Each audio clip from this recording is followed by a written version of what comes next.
All right, we're ready. We're at the new system. We're able to transfer over faster to the committee of the whole. So if everyone's ready and is their microphones on, we'll get started. Okay, it's 7 p.m. on Monday, November 25th, 2024. I'd like to call to order the Village of Brookfield Committee of the Whole meeting. Bridget, can we have a roll call for the committee meeting, please? Trustee Ketchmark? Here. Trustee Cote? Here. Trustee Niramatsu? Here. Trustee Gabuli? Here. Trustee Kaluzny? Here. And President Garvey. Here. Thank you, Bridget. We have several items up for discussion today. The first is a discussion of a property improvement program grant request for 8869 Burlington Avenue. Trustee Ketchmark hinted about this during his report. Libby, I'll turn it over to you for kind of to fill in the board and the public about what we're looking at here. Certainly.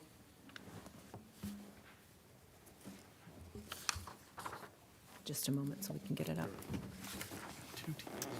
All right, before the EDC, Martin Lynch, the owner and operator of Irish Times, applied for a PIP grant. It's a well-established business here in Brookfield. It's been open since 1998, and Martin's had ownership of it since 2008. He was seeking PIP funding to support a comprehensive exterior enhancement, which includes brick facade and new awnings and painting of the brick facade. The total project cost is $9,979.83.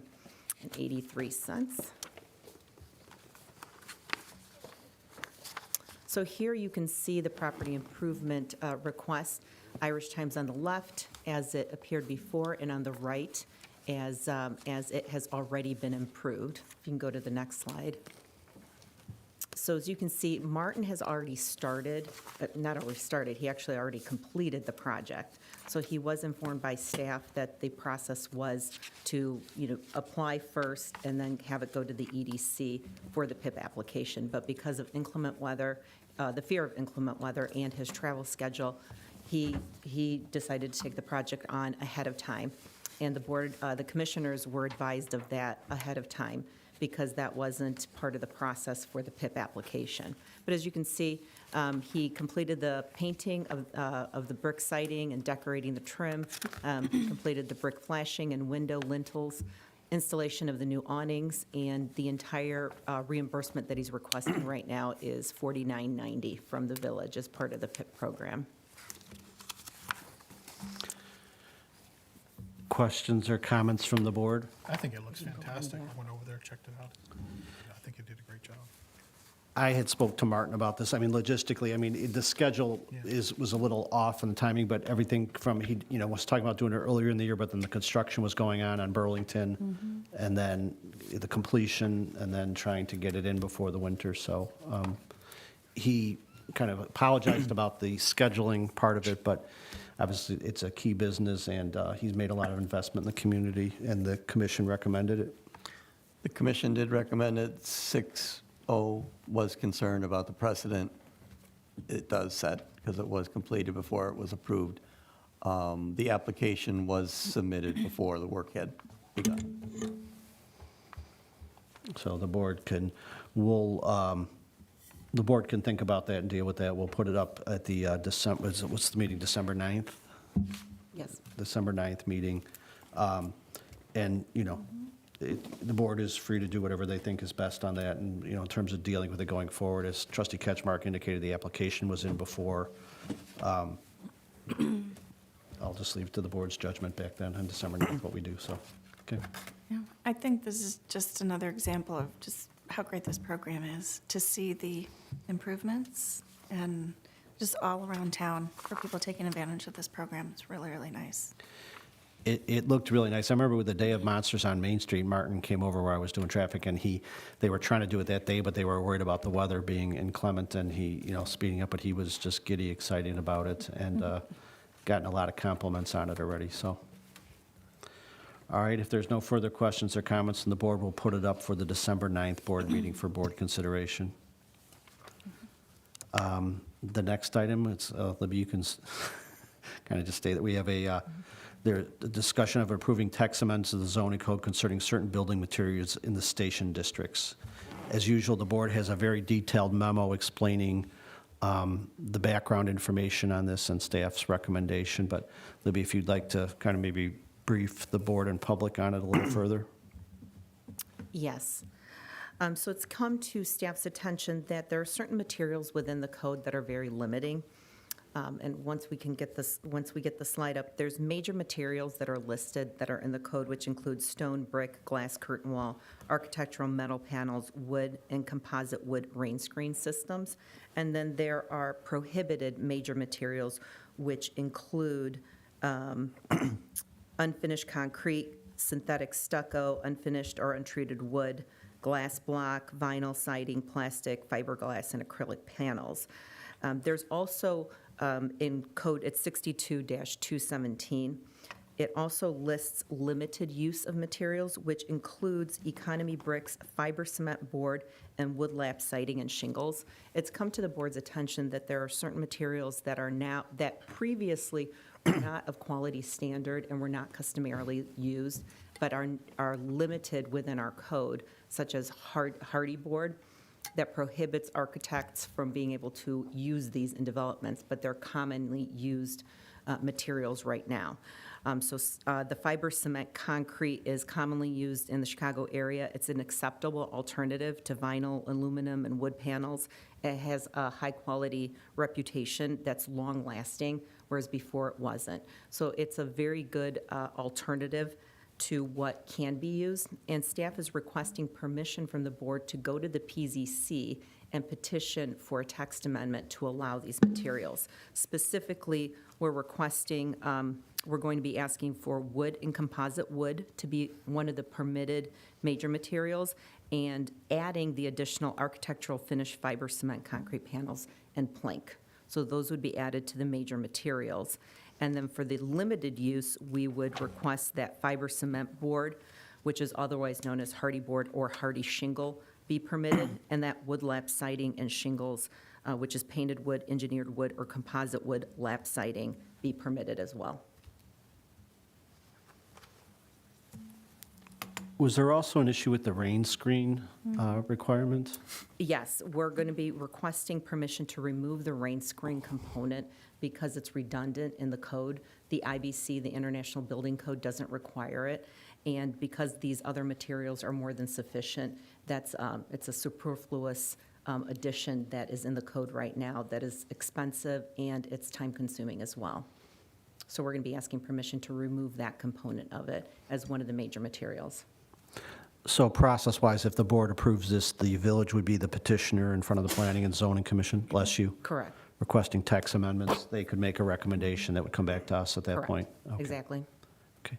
And I mean, I know there's been conversations, going back when we adopted some of these regulations. I mean, I was on the board, and I can't tell you why certain materials were included or not included at the time, but if the current standard is that these are acceptable materials and the rain screen's not required, I mean, codes change and standards change, so.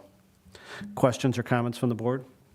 I just had a question of how this is aligning or goes along with the zoning and building code review that's going on right now with the consultant that we're working with. Is this outside of that No, scope? this squarely fits right within that. Okay. But that code review process and its final acceptance, adoption probably won't happen until next year. And we do have certain developments that are ongoing right now that have applied with a hardy board type of material, which is the fiber concrete cement. Gotcha. That makes sense then to fix it now, and then it'll also be It'll be- addressed in the larger project as well. Correct, yes. Okay. Yeah, this makes sense to me. I mean, they have really great insulating properties too, and you're able to, build differently with these materials, so Right. to make a more efficient building. Yeah, that was going to be something I brought up too. As long as it fits into with our sustainability plan, and then I'm good with it as well. So when is the planning and zoning, when could this go in front of planning and zoning? We plan on taking it to planning and zoning in December. Okay. I believe I don't remember the exact date, but it's the only item for next month. So that way it'll come back before you sometime in January. Okay. Is there a consensus from the board that the staff can go ahead and be the petitioners in the Planning and Zoning Commission for this purpose? Absolutely. Yes. Okay. Libby, thank you so much for bringing it forward. Thanks for all the work on this. The last item, we have a review and discussion of a resolution authorizing the adoption of the fiscal year 2025 annual budget of the village.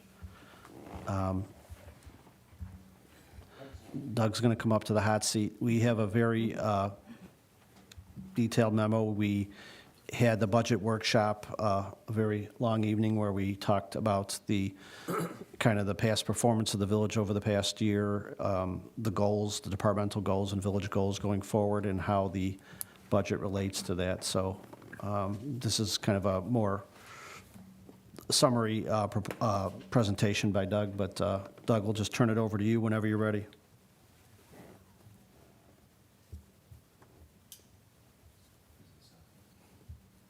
There we go.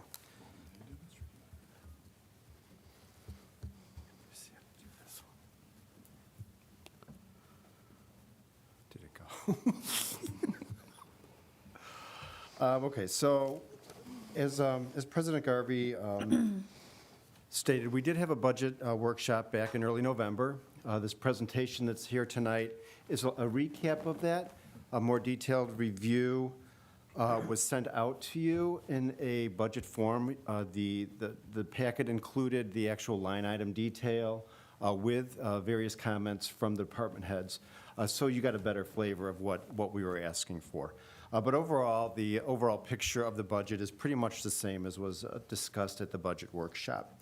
I'm just going to run through this real quick, though. Oh, I see. Oh, that's cool. So it summarizes the 24 fiscal performance. We're going to start with that, and then we're going to go into the 25 budget, and then we're going to discuss the general fund portion of that budget, and then a quick review of the other funds. So it's really a four-phase type review here tonight, similar to what we did before. This is where we're at. This is where we hope to be at on December 31st. This is where we hope the numbers will show up on our audited financial statements, which present to you in June. We are finishing the year with a net surplus, an estimated net surplus of $275,709. I would like to say that this is, I believe, the sixth year that the village has incurred a surplus within the general fund, and that is a good thing. So the revenues, they came in under budget. There were various reasons why. I mean, the permit revenues were down, grant revenues were down, as discussed before, and then utility taxes for the natural gas tax. Those were the main components of why the revenues were below budget. And the expenditures were below budget. I'm sorry, they're actually above budget due to capital expenditure, the capital outlay of the fire truck mainly on that issue. Let's see, so here we have the transfer details that tie into what was on there before. Like I stated at the workshop, we are required to finance infrastructure. We are required to finance debt service for the alternate revenue bonds, and we are required to finance a portion of the Ellert Park project through transfers of funds from the general fund. So the general fund not only supports police activity, fire activity, administration, it also supports infrastructure that the board has decided to move forward with, road programs, park projects, as well as the debt service. Trustee Cote had mentioned that the debt service for the 2015 B bonds is going to be up in '26. Once that occurs, then this transfer portion will not occur anymore because we'll have funded that off. It's actually when that bond issue was issued a long time ago and refunded. It's covered by the non-home rule sales tax. That's where the money comes from on that. This is ARPA funds. I'm proud to say and glad to say that the board has appropriately managed the funds. We have gone ahead and spent and obligated the funds as was seen fit under the rules, the philosophy of the rules when they were set up, the The state just came out with a letter, saw that stated all of these different municipalities who hadn't quite finished this. Our name was not on that list, which is a good thing, because that means we've done our job in expending these funds appropriately and in the way that they should be gone. Again, this is a quick view of the surplus the village has incurred since 2020. We have experienced a surplus due to revenue increases where necessary and where applicable, and we've maintained our expenses to a limit. The graph shows an increase in expenditures, but as the revenues come in at expenditures, as the revenues have come in rising, we've used those monies to update village facilities and create new, to redo our vehicles, for instance, and so forth and so on. So we've updated our facility and our capital infrastructure within the village. That's why the expenditures are going up along with the revenues. And that actually is a good thing if you look at it that way. This is our dollar bill slide. It shows where the tax dollar goes, where the individual resident's tax dollar goes. As you can see, schools take up about half the bill, and then the village comes in, and then followed by all these smaller districts. So every time you pay a tax bill, your money doesn't just go to one entity, it goes to several entities who levy taxes, similar to what we do. And just as a reminder, our public hearing for the tax levy will be held at the December meeting, and we will be submitting our tax levy ordinance to the county for their review, and then they will extend it in probably in June, and then we will start receiving our 2024 tax monies during 2025. Any questions on this? Okay, so now we're going to start looking at the 2025 draft budget.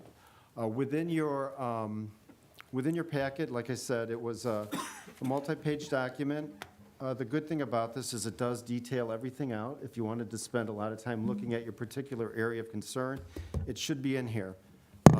If you do have any questions between now and the point where we're ready to approve the budget at the December meeting, please feel free to email me, correspond with me in any way whatsoever, and I can have any resolve, or I can resolve any of your answers, or I can resolve any of your questions that you might have on it, because it is a thick document. Hopefully, the quickness of this presentation tonight won't deter you from looking at it closer if you'd like to. I would like to say this. I wanted to mention that at the very front of the budget here, and in your final budget, will be what's called the transmittal letter for the budget. It's pages 4 through 12, and it does really summarize where the village is in '24 and where we want to be in '25. Et cetera. So this is a good synopsis of the budget, if you don't want to go into the detail of it, but it is a very good, thorough document that shows what's in these latter pages behind there. It highlights the important things, which is the good thing. Okay, so that's that part of the budget, and then behind that is really all of the financial information for this draft budget. Okay, let's move forward here. This is our total budget. We've got a total of 15 funds within the village. The total budget for all of those funds looks like it's $66 million, and that's for all the funds. So there's a total increase in all the funds. It's a 4% increase across the board. And then you can see on the far right side, the decrease in the dollar values. That other column there where it starts off with that 36%, that was in there a mistake. I was just trying to allocate how much of the budget each of the funds take.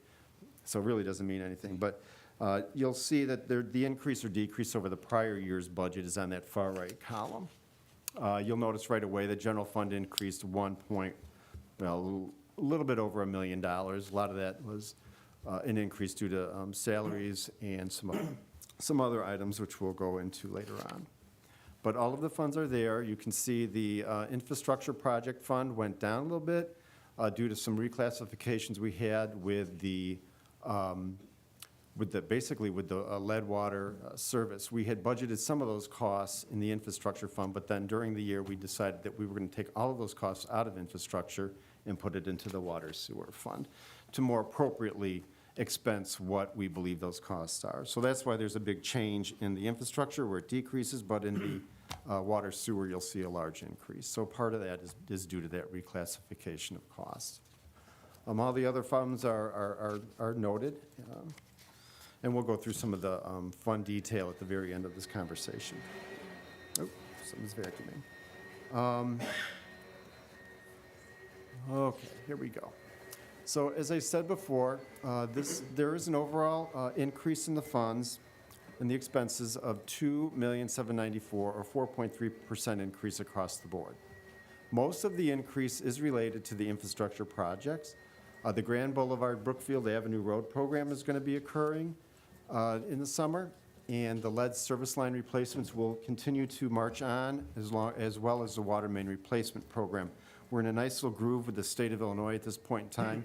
We incur the expenses for those projects. We submit for reimbursement, and 2 weeks or 3 weeks later, we get the money from that. So we start out in a hole, but we've managed to get the funds to available plot space, and then we get the money back. So at the end, with those two projects, we'll be made whole. However, for 30 years after that, we will be paying off principal and interest on those loans where applicable. But it's a low-interest or zero-interest loan, and so it works out really well for the village. I get those notices of reimbursement, and Doug's always excited when they come in. I gave him one tonight, and he said that Christmas can happen because we got the reimbursement, so. So, and it was $1.8 million. Yeah. That's a good reimbursement. So the increase in personnel costs, we have a COLA. We budgeted a 3% increase. We've got insurance costs that went up. The PPO plan went up 4%. The HMO plan went up 9%, and then our pension costs went up according to the actuarial valuations. I don't know what the percentage was, but it was not a small increase. It was about a medium increase based on what's happened in the past. And then I note on here that $1.5 million is new road program. We're going to do a local road program, and then $1 million for the Brookfield, which is our share of the Brookfield Avenue Road Program. So the $1.5 million is local roads, and we cover 100% of that local road program. The Burlington Avenue is a project that's actually administered through the state of Illinois, and we get 20% of the cost of that, which we're estimating it to be about $1 million. Okay, so these are some more notes on the funds. The Ogden Avenue, Grand Boulevard, and 8 Corners all contain a PIP improvement, as they have in the past. The TIF fund, the Ogden Avenue TIF fund, has $400,000 budgeted in engineering fees to continue the study that is going on, the Energize Ogden Avenue corridor improvements. I think we use, I'm going to say Civil Tech on that one. And they're in the process of moving forward. They had a burst of energy at the end of this year, and they're going to carry forward to hopefully work more on getting that all developed or into place for development further on down the line. As Derek had mentioned previously, our water main replacement project, we are funding another $5.2 million with state IEPA loans, and our lead service line replacement program is another $10 million. And both of those amounts have been approved in,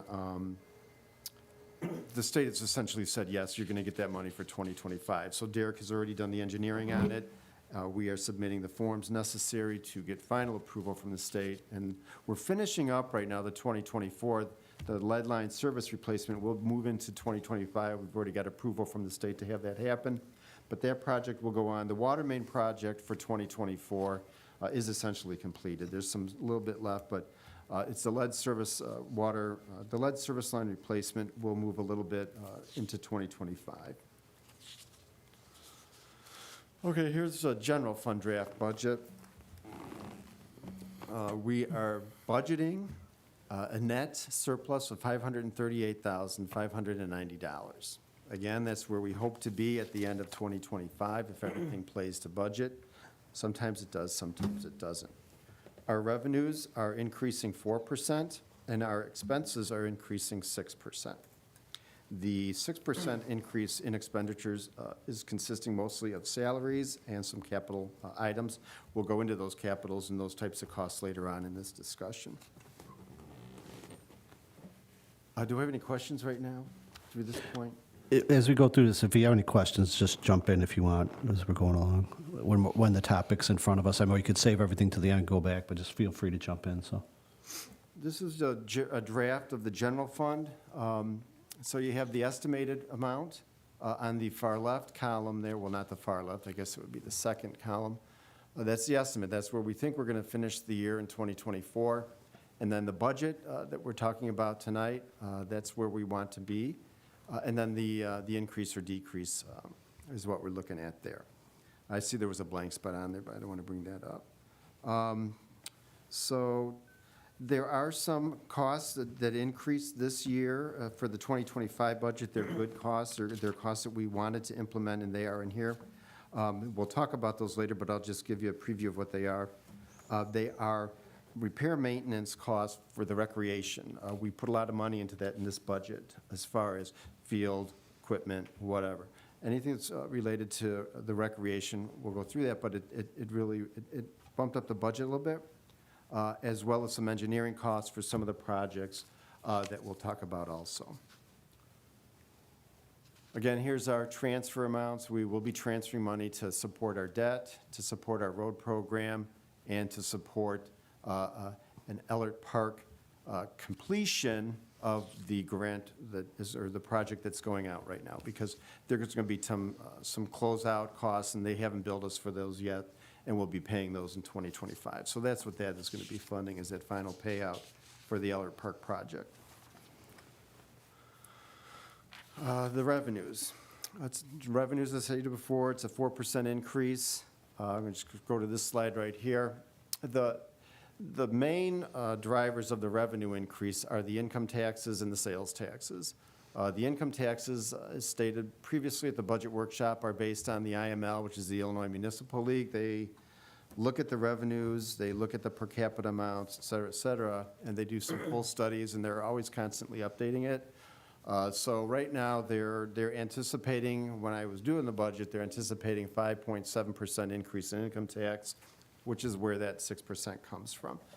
Sales taxes are high, as we had talked about before. They include an anticipated amount coming from our cannabis shop, the $150,000, which would be about a half year's worth, about a half a year's worth of taxes. And then if you take that 150 out, that 150,000 out, you're really at about a 3.2%, which is a COLA, which is a very reasonable amount for sales taxes. I also would like to point out on there, the video gaming tax and the places for eating tax are stable. And that's a good thing. They're not going down. My guess is we under budgeted both of those, actually. We always tend to budget those about $270,000, $300 comes in. As I look at the revenues for this year, they had gone up, but now they're tapering. They're not going down, but they're leveling off on sales taxes, as well as video gaming taxes, as well as the places for eating taxes. So, you know, unless something really strong happens, I don't anticipate the revenue going down, but it probably won't be increasing in leaps and bounds. It'll probably be about a 3% as sales taxes go. And then this is just a synopsis of different revenue streams and where we think they're going to go, which we had just actually talked about. Expenditures, difference is a 1.4 million. That's a 6% increase, as said before, and we'll go through some of the general fund expenditure significant issues in just a minute. We have one slide to get to those. This is just a pie graph or a pie chart of where the expenses go to. And as you can see, as I like to point out, the village of Brookfield, as well as all other municipalities and even and some commercial businesses, are based on labor. Labor is a very important component of running a village, and as you can see, about probably 2/3 of our dollars go towards salaries and benefits. That, what would you call that? I guess it's an aqua blue. That's your pension. Add that to the purple, and that's where you get your 2/3 of your dollar going to salaries. Okay. So this is some of the stuff that we pointed for in the budget. These are the items we really wanted to bring to your attention. We've talked about these at the budget workshop, but again, we're moving forward with the new salt shed dome over in Public Works. The leased vehicle program with Enterprise Fleet Management is moving forward. This will be our third year in it. We just talked to the representative last week, and we settled where we're going to be. He just emailed me this morning, as well as chiefs and, well, I guess Rocco, about what anticipated vehicles we're going to be getting this year, and hopefully we'll be getting those. They don't see it as a problem this year. So we're expecting to get 2 new vehicles in the police department, 1 new vehicle in one new vehicle in fire department, and then in Public Works, we're just kind of handling it kind of slow because we're in the process of looking for a new director at this point in time. So we decided we would not do any movement in this area until we got the new director in there. And if you chose to, we would look at the cost if you wanted to do this program and buy some of these cars or not. But so right now, we do have 8 vehicles. We have 6 right now. We'll get 2 more for the police. In the fire department, we have 1, and we'll get 1 more for the 2 vehicles. And right now, we have in Public Works, we've got 6, and we're maintaining the 6 in Public Works. So, question, in the past, for the past couple of years, you know, we would always anticipate, hey, we're gonna get 4 or 5, et cetera, vehicles, and we'd only get like 2/3 of them because of supply-demand Right. issues going on. They're saying that that's no longer gonna be an issue. They're saying that's gone away, kind of. Okay. It's not as bad as it used to be. We still have to order, there's still like a 6-month delay from the order point until the time we take delivery of it, and then they have to upfit the cars, which would be about another month, but we'll get them within the year, that's our anticipation. Okay. So those budget numbers actually reflect about a half a year worth of lease costs and upfit costs. Thank you. The new ambulance, hopefully everything works out well, and we will come into full acquisition of that during 2025. That's what that 287 is, the remainder of the cost of that ambulance. It was budgeted at like 325 or 350, and so we've already paid for the chassis at 66,000, and then this is the remaining cost for it. There'll be some HVAC upgrades at both fire stations, Stations 1 and Station 2. And this is the important item here, the recreation maintenance items. These are all new items. So just so you know, we are budgeting $80,000 for new equipment at Maple Park South. Right now, there's nothing really there for the kids to play on. So this is going to be, this will be nice. We'll get a tot lot open over in that area. Ellert Park Field 1 renovations. We had a discussion on that at the budget workshop. We put that into the budget.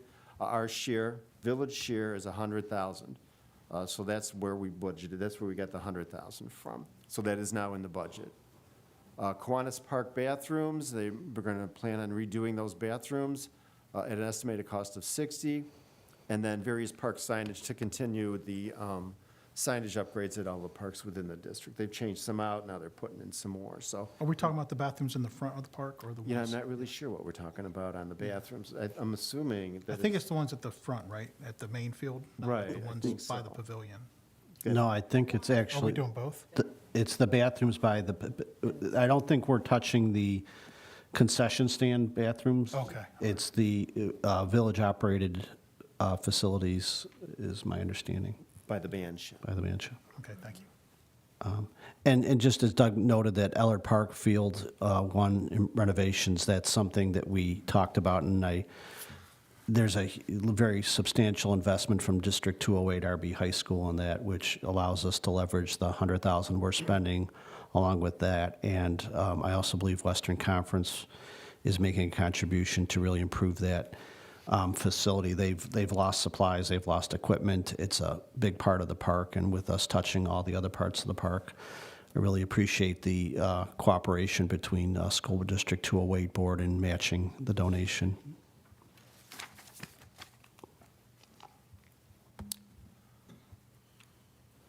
We plan on budgeting $260,000 for more information technology upgrades, including new software, new computer hardware, et cetera. So that's where that's going from. We also have some other costs within the IT budget. So new permitting software for Community Development Department. It's called permits, what's it called, do you know? cloud permit. It's a new software for permitting only. And so what it will do basically is it will allow much more flexibility within the issuing of permits, the ease for which contractors can come in and get permits. It will be, hopefully it will be very helpful to the building department as well as to all the contractors. So that's a $32,000 nut there. Open space plan update and recreation department, and then some other planning stuff there. So we got, those are our main projects. These and these are the ones in the general fund. And so as you look through those, if you have any questions or need any more information that I could not supply, then let me know, or you know who the department heads are for each individual item. And as the board has noted, I mean, some of these planning items where we're making investments in planning, I mean, there's sometimes people think that we spend too much money on plans, but for instance, the open space plan update sets us up to get the OSLAD grants for projects as we go forward. The workforce development planning and performance appraisal training is a way to help keep and retain excellent employees. It's a employee benefit, basically. So, you know, the board had these discussions during the budget workshop. And the initiatives were brought forward by staff, but I think sometimes people see planning and money spent on planning and say, don't you have enough plans? But these things leverage, the open space plan will leverage future grants and make us ready for them because we have the plans in place. And then the workforce development planning helps us kind of keep and retain the excellent employees we have and give them a chance to stick around longer, so. And this is a history of our reserves, where we're at, where we were, where we're at, and where we want to be. So that's it for the general fund. It's really good. I just want to stay at 25%. I was just looking at Trustee Ketchmark when we started this. The thought of getting to that 25% seems so far off, and we're just about there. So I congratulate this and previous boards for working. It's kind of, with all the projects and things going on, sometimes it's hard to put money into building the reserves, but that's a very laudable goal that the village board started years ago, and all boards since then have worked towards that goal, and with the support of staff, we're just about there, so. Yes, it will be nice. Are there any questions on the general fund? Other funds. So these are the highlights. We had already talked about the property improvement program grants within the Eight Corners, TIF and downtown. We did increase the, I think it was the Eight Corners, you had requested during the budget workshop to add some more money to that PIP. In Ogden Avenue, we talked about this. There is additional $400,000 in engineering costs to work on the Energize Ogden Avenue project.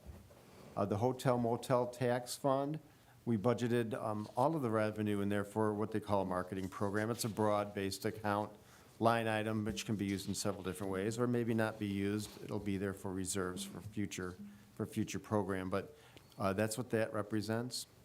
There we talk about again there's another dollar sign on that one. There's a 2025 road program at $1.5 million, and then the Brookfield Avenue Road project at $1 million, which we had already discussed too.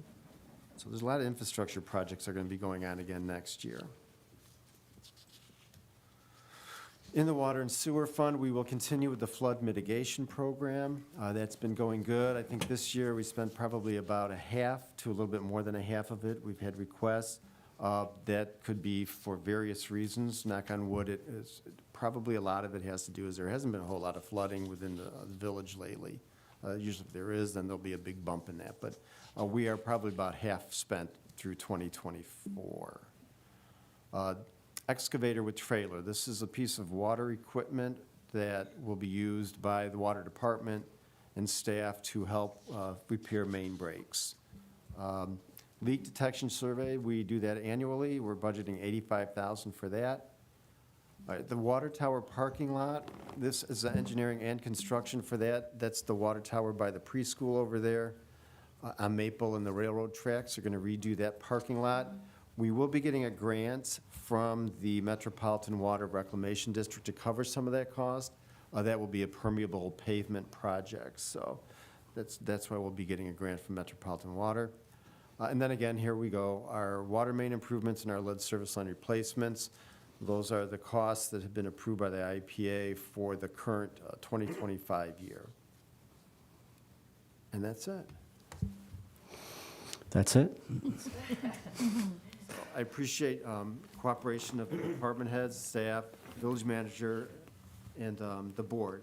And so, like I said, I know this is a big document. If you do have any problems or questions with it as you review it, then just please feel free to communicate with me or any of the department heads. Thank you, Doug. The process that we go through between the budget workshop and this is very helpful to the board. Questions or comments from the board at this point? Yeah, I'd just like to take you that last point to the next level there, which is, sorry. I think that the process done here and the attention to detail and the, I think it's a model process. And going through this similar process, but not as good with my own company. This is something that I would love to take, I think other organizations, other communities could follow this model. From the way that the, each department head, contributes to all the preparation for the budget workshop to get to this point. I just think it is all, that it's responsibly done, it's organized, it's thorough, and very much appreciated. So I just wanted to comment on that. Other questions or comments from the board? I am in complete agreement with that. Thank you very much for all the hard work. Where we are today compared to where we were when I first got on the board is night and day. I really applaud all the work that's being done with that. I would like to drop thousands of accolades upon Doug, but I think I'm limited on that, on how many I'm supposed to drop on him, but They all go to yes. Tim. really. I do. I tell Tim all the time about how great you are, Doug. I'm always thoroughly impressed by our financial workshops, and for everybody to know, this all starts in September and then it culminates. So it's not like a couple times that you talk about everything. It starts and it's a long process, but it's very detailed. And as you can see by our reserve funds, it's been functioning to a T for the past 6-7 years. Great. Thank you. Okay. So December 9th, we'll have the appropriations public hearing, right? No, December 9th, we'll have the The tax levy. tax We'll do levy the here, I'm sorry. appropriations in the first month The of January, okay. Once, the budget will actually be reviewed and approved, and then we use the budget as the basis. For the appropriation, yeah, I'm sorry, I appropriations, misspoke and there, then so, move forward. okay. So just reach out to Doug in the coming days, weeks, if there's any more detail that you need to go over. And thank you to I know this touched all levels of all departments, and it's a lot of work, and, the board saw it at the budget workshop where we spent the evening together, but then it continued on from there with the, input the board gave you. You guys pivoted a little bit and added some things, so we appreciate that going forward. It's an ambitious budget focused on the goals. They're all related to the goals that the board has going forward and trying to be fiscally responsible. And as you talk about all the transfers ins and the transfers outs because of the grants and the low interest loans we get, it makes things more complicated, but it's, we're trying to leverage as much, work as we can with the dollars that we have. So thank you to everybody. Okay, I will open it up once again to public comment. That's the last item we had up for discussion. Is there any public comment on this side? Hearing none, any public comment on this side? Tim, do we need an executive session? Yes. Okay.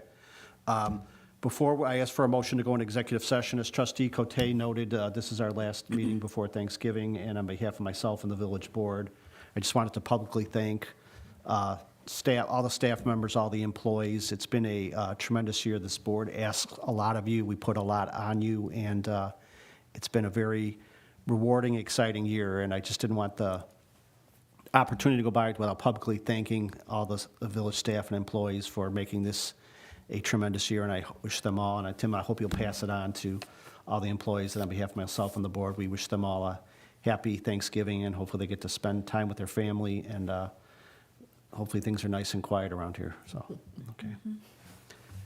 All right, at this point then, at 7:43, I'd entertain a motion to go into executive session pursuant to Section 2C5 of the Open Meetings Act to discuss purchase or lease of real property for the village's use. So moved. Second. Motion was made by trustee Cote, second by trustee Gahuli. Roll call, please. Trustee Ketchmark? Aye. Trustee Cote? Aye. Trustee Narmatsu? Aye. Trustee Gahuli? Aye. Trustee Kaluzny? Aye. Motion passes. Okay, we're adjourned into executive session at 7:43. The executive session will be held in this room, so anyone not involved in the executive session, I ask that you leave, so.